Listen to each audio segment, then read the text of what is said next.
And here comes my key question. Many beginners spoil games like this. They come up with all these ideas, they reach this position, then they act impulsively. Please, you're winning, do not hurry. Do not hurry and find the most accurate finish for black. Hello dear friends, in this video I will show you how we can promote our pass pawns. I will show you some key strategic decisions to promote our pass pawns and win the games as simple as possible. As you know, I made a video about this. One of the simplest ways to win an endgame is to create a pass pawn and roll the pass pawn to its promotion. I will show you a couple of nice tools that you can use in your games in this video, folks. In the end, I will also show you a beautiful endgame by Vasily Smyslov and see how he converted his pass pawn. Are you ready for this strategic slash endgame training, folks? Then let's begin with this Botvinnik example. White to play. What is the simplest way for white to win this position? First things first, you notice the pawn on b6 as the passed pawn, correct? That pawn is a major asset, but right now it looks like it's blockaded. Right now it looks like we cannot just roll the pawn to the promotion. And here comes my key question. What if a beautiful strategic operation would change everything in white's favor? And you're a great player if you found the move Queen e6, folks. The art of exchanging pieces. It's as simple as that. The first point is if you refuse to take on e6, then after takes, your bishop has to give way to my pawn, and then nobody can stop the pawn anymore, right? That's the beautiful function of this trade. Botvinnik simply wants to remove the bishop from that post so his b pawn can promote. The problem for black is if you take my queen, then what has changed? Can you see the pawn structure transformation and how the bishop on g2 got active? And now there is no longer a blockade on b7. b7 is coming next, and white will win the bishop for nothing in a completely winning position. Can you see how simple everything became once you notice this resource of Queen e6 check, folks? That's what exchanges do sometimes in those positions that can really open the Gordian's knot in a very beautiful way. But you see how white is approaching this position. The goal is to promote the pawn, almost like reverse engineering. White is finding a way to disrupt the black pieces and remove the blockade ultimately, right? It's a beautiful multi-purpose move. The bishop will also get active as a result of this pawn structure transformation. d5 doesn't change anything. I can still take, and I'm winning the game on the next turn with the push b7.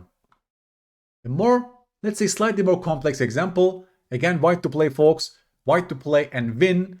They just play the move knight c5. White has the pass pawn on d5. Your goal is to promote the pawn as simple as possible while giving no counterplay whatsoever. Okay? Please take your time, calculate properly, and then tell me the answer. Folks, what is interesting about this position is that the bishop on a8, almost like Gukesh Ding final game, is on the corner. So there's a potential for white to force a trade potentially with the move bishop c6. If you go directly bishop c6, then you allow moves like knight b7, and for the moment black can refuse the trade. But if you start with the move bishop takes c5 first, and then you go and play the move bishop c6, can you see the forcing nature of this move? By playing bishop c6, you're forcing a pawn structure transformation and you're creating an unstoppable passed pawn on c6. Notice how this bishop cannot guard this pawn anymore because your knight is controlling these two squares. Isn't it beautiful? The bishop has no way to stop the pawn. The king is in Siberia. This means your pawn is promoting in two moves, right? It's as simple as that. c7, c8, and the game is completely finished. You see, again, the art of exchanging pieces is used by white to create an unstoppable pass pawn. In this case, series of exchanges. First, you take the knight, not to allow knight b7 ideas, and then, again, using the position of the bishop, forcing this trade. If this bishop will be on b7, by the way, black could play the move bishop d7, right? They would at least make it a little bit more difficult for white to convert the pawn that easily. But because the bishop is on a8 on the corner, you're forcing this trade on that particular square, and the pawn became a more advanced pawn, right? The pawn is now sitting on the 6th rank, and the bishop, being a colorblind creature, cannot control the pawn on c7 because of the knight's position on c4. It all comes together, right, in this beautiful exercise. Now, I will brag about myself, and I will show you 2 positions from my own practice. Black to play, folks. Please stop the video. Think carefully about this position first. What is your asset in this position in terms of a pass pawn? Obviously, that's the guy on a4, right? The pawn on a4 is a pass pawn, but it's blockaded by the bishop on a3, right? So please form a plan and make the pawn very happy, folks. You're a great player, folks, if you start with the move bishop d2. Bishop d2 hits the rook, but the real intention is, you tell me, of course, bishop b4. I played the move bishop b4 and forced the trade on b4, folks. Can you see it? White has no way to support the bishop on a3, which means the blockading piece has to move in this position. Takes, and you see what you just created? You even created the second pass pawn on b4. Look at the art of exchanging pieces again. Drastic change in the position, and we know fianchetto knights already are terrible pieces in chess, and this pawn is also a rook pawn. Knights are having special difficulty in dealing with rook pawns, past rook pawns in chess, and white has no way to survive. In fact, the game is completely over if they take on d6, a3, followed by a2. Game is completely finished. You see, white is not in position to defend the pawn anymore, folks. Otherwise, what can white do after c takes b4? If you just sack the exchange, I can do this, and I'm winning. Not to mention even ideas like this.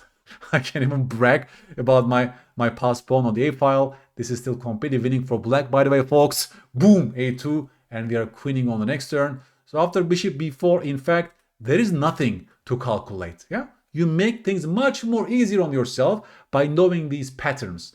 Removing the blockade, creating a pass pawn is usually the most simplest way to win endgames in chess. So I remember it was a rapid game. I remember my thought process. I mean, the bishop is the main blockader. I have a pass pawn on a4. Well, my vision is directed to the piece on a3, right? I want to push my pawn to promotion. The bishop is in the way. And once you set your goal this way, these ideas will come much more naturally to you. That's a function of this training. You're training your eye to see the important things on the chessboard. Of course, in endgame, very important thing to notice are the pass pawns. So already here, grandmasters or like strong players' vision is directed with their pass pawn in the position. That's what catches the eye as a winning plan for black. You see, once you look at the right things, then good ideas will appear to your mind naturally. I was so happy when I find this winning plan, folks. White has no other moves in this position. You see, the rook also cannot do this and this to guard against bishop b4. It's such a beautiful, puzzle that also combines tactics and strategy in this case. Another practice from my own game, I modified the position to make the puzzle cleaner, but the essence is the same. I won the game using the same idea as in this puzzle. White to play, folks. Please pay attention to the pass pawn on the board and try to find a winning plan. Okay, just like in the last examples, I want you to come up with a plan. Right? Lay down the plan to me and then give me a couple of moves to make your plan realizable. You're a great player, folks, if you first notice that our pawn on a5 is our winning asset, but right now it's blockaded by the knight on a6. Knights are the best blockaders of pass pawns in chess because they can function almost as naturally as they normally do, being knights that can hop around pieces while also guarding against the pawn promotion, while even having a shield against attacks like this, right? That's why knights are great blockading pieces. So The knight is on the rim. In fact, that's black's best piece. So my winning plan involved exchanging that blockading piece by force. And again, you're a great player if you found the move knight d7 followed by knight c5, folks. As simple as that. I'm removing the blockade by force with this move. If you take my knight, then you're giving me even one more pawn, passed pawn on c5, and nobody can stop the guy on a5 anymore. Can you see how that pawn became so happy on that square? You can even win one more pawn. Now white has 3 connected passed pawns with a completely winning position. Black has no chance. For example, king e7, knight e6 check, knight d4, followed by b4, followed by b5, followed by b6, followed by resigns. Going back to the first position, knight d7 checking f7, knight c5. Well, the only move for black is knight c7. They have to keep their knights on the board. The problem is, right now, even this pawn can be captured by our knight on c6, but you can also just simply roll the pawn closer to the promotion square. It reaches all the way to a7, and as you know, generally advanced passed pawns are more dangerous in the endgame. King e8, knight takes b4, white gets 2 connected passed pawns again on the queen side, and even this pawn can be hit by the white knights. The entire thing is collapsing, and white is completely winning in this position. So, you see how my vision was directed by the knight on a6 and my willingness to promote my passed pawn? This is like reverse engineering. Once you look at the right direction, moves come to your mind naturally. Ideas come to your mind naturally. I want to remove the blockade, and the art of exchanging pieces ensures that my pawn is becoming much more dangerous. Now, we will conclude this video with this beautiful chess classic. Mikenas versus Smyslov. Endgame virtuoso. Vasily Smyslov with the black pieces. Please observe the situation and come up with a good plan for black. Right now, there is no passed pawn on the board. We will see how Maestro will find a way to create a beautiful passed pawn. But first and foremost, he starts, you tell me, with activating his king. Many players would refuse the move king e5 because a fork is coming, and Smyslov says, please give me that fork because my king reaches d4. The king became much more active, and he's exchanging those pieces. In the resulting position, see what he got. His king has become a much more active king to begin with, and he reaches this same color bishop endgame. And if you pay attention to the pawns, white has several pawns sitting on the same color as their bishop, which means there are potential targets for the black pieces. And after king e3, Smyslov is finding the winning plan, folks. Please pay attention to the pawn structure. See where the majorities lie in the position. Who has more pawns on which flank? Let's start from this. Folks, 3 versus 2 on the queen side, healthy pawn majority. The queen side pawn majority for black, which means we will find a way to create a passed pawn over there. Now, I want you to look at this pawn structure on the king side.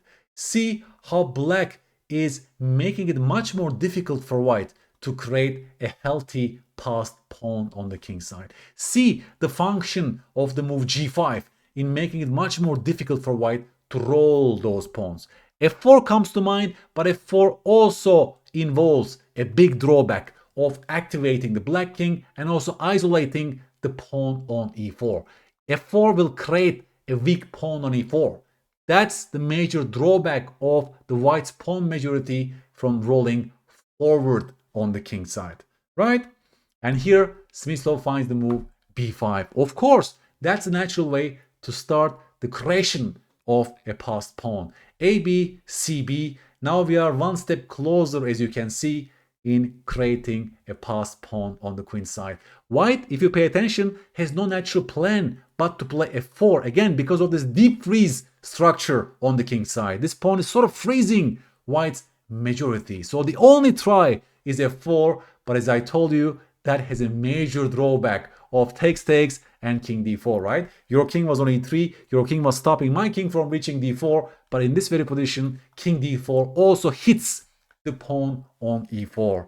Can you see it, folks? Now you force bishop d5. The bishop became a very, very sad piece. And even in this position, you see, our bishop is stopping king f5 ideas. Your king cannot improve any further. So tell me the winning plan for black. What is our advantage? Our advantage lies on the queen side pawn majority, and you're a great player if you found the move a4. Of course, we are simply creating an outside passed pawn. As we say, you win endgames by creating two weaknesses. That's the first weakness in the position, right? The weak pawn. And now this pawn itself is becoming the second weakness for white, second problem. White cannot deal with both problems at the same time, and that's why black is completely winning in this position. I will show you the moves until the very end, folks. Well, if you have a pass pawn, you roll it. Smyslov rolls it to a3. These pawns are not dangerous whatsoever, folks, right? h5. Well, now you tell me. Stop the video, please. How do you promote your pawn? This connects to our episode today, of course, right? Please give me a good idea for black in this position. Folks, as I mentioned, this bishop is overworked. This bishop needs to guard against the a2 move. Thus, this bishop can no longer defend the pawn on e4. Principle of two weaknesses, bishop takes e4 again, right? Beautiful tactic, short calculation. You cannot take my bishop because a2, and I'm promoting to a queen. Thus, in the actual game, Mikenas played the move bishop a2, and now you tell me Smyslov's next move. This connects to our episode today. The art of exchanging pieces, folks. Bishop d5, of course. If you take my bishop, then my pawn is promoting. You see the function of the pass pawn on a3. Bishop d5, bishop b1 is forced. And here comes my key question. Many beginners spoil games like this. They come up with all these ideas, they reach this position, then they act impulsively. Please, you're winning, do not hurry. Do not hurry and find the most accurate finish for black. Please stop the video and tell me your move, please. You're a great player, folks, if you found Smyslov's move, king c3. Simply hitting the bishop on b1 and forcing the removal of the blockade. And this pawn will reach a2 and a1, and the game is completely finished. For example, king f5, king b2, the bishop has to give way, and you roll the pawn, and the game is finished. Black resigns. Many beginners in this position, instead of playing king c3, would rush with the move a2. And they would only draw this game because after takes, king f5 is coming, and this king will collect both of your pawns on the king's side, unfortunately, right? It's a cold shower, right? Black cannot defend both of these pawns. For example, king e3 takes, king f4, king g6, and the pawn is falling on the next turn, and white is saving the draw in this position. What a beautiful endgame by endgame virtuoso. I will show you again very quickly how he played here. King e5, inviting the trade and forcing same color bishop endgame, which he correctly judges as much better for black. He starts the creation of a pass pawn process by rolling b5, right? Majorities are transforming to a pass pawn very, very soon. King d4 hits the pawn on e4, and now black is ready for the push a4. A pawn, pass pawn is created. The second weakness is the pawn on e4, and white is in no position to fight. Black king is much more active than the white counterpart as well. After h4, a3, again we are coming to the key moment. White cannot fight in this position. Smyslov finds bishop takes e4, and he doesn't hurry. He doesn't hurry in this position with pushing a2. One more pattern, right? Since the bishop is only a single square to defend against the pawn on a3, removing the guard with simple attack like this is a very important pattern to know as well in those positions. If you impulsively play a2, then you only draw this game. That's why they say the hardest thing in chess is to win a winning position. I hope you enjoyed this episode, and I hope your winning technique will improve after this video. You'd like me to give me some homework, so that's your homework position, folks. Black to play and win. Please write to me your answer on YouTube. I'll respond to each and every one of you. Black is going this way, obviously. Black has the passed pawn on d4. and now the white king is hitting your rook on d5. Please, beautiful rook endgame pattern, tell me the answer. Black to play and win. If you want to get better in those strategic exchange decisions, please check out my course on Chessable, The Art of Exchanging Pieces. It's full of such strategic puzzles and endgame transitions. I will catch you on the next episode, folks. Thank you so much.